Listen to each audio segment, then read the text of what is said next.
მუშაობას. თბილისის განვითარების ფონდთან დაკავშირებით გიგი უგულავას საქმეზე წინა სასამართლოს ხდომა დღეს გაიმართება. გიგი უგულავას მერის მოვალეობის უფლებამოსილება თბილისის საქალაქო სასამართლომ სწორედ თბილისის განვითარების ფონდის საქმის ფარგლებში შეუჩერა.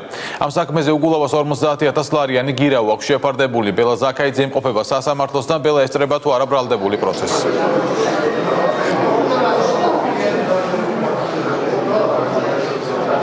დიახ, გიგი უგულავა თბილისის საქალაქო სასამართლოში სულ რამდენიმე წუთის წინ მოვიდა დღევანდელ სხდომაზე, რომელიც წინა სასამართლოს სხდომა არის.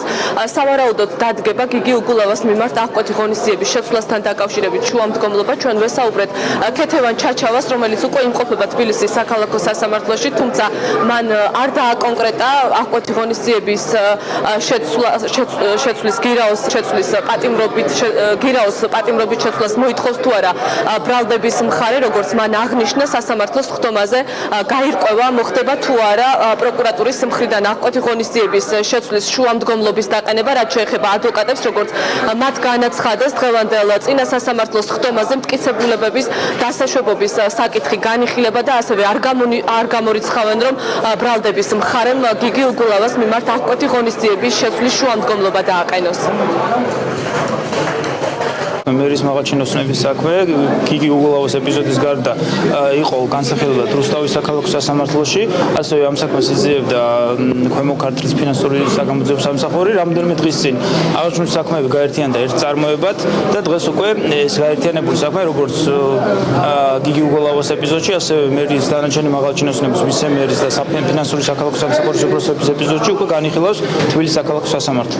აღნიშნული შუამდგომლობა თუ ექნება ბრალდებას, ეს არის ხელოვნურად შექმნილი სამართლებრივი ბრალდების მხრიდან, რაც ზუსტად აჩენს ეჭვს დაცვაში, რომ შესაძლებელია მსგავსი ტიპის შუამდგომლობა დადგეს.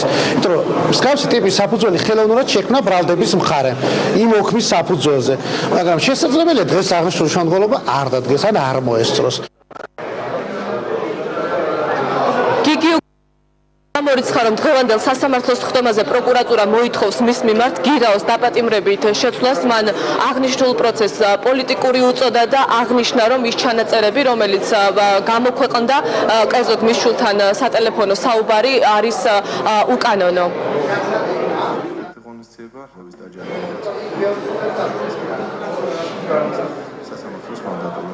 აღნიშნული პირის დაკავებას ოქმის შედგას ჩვენ წინა სასამართლოს ხდომაზე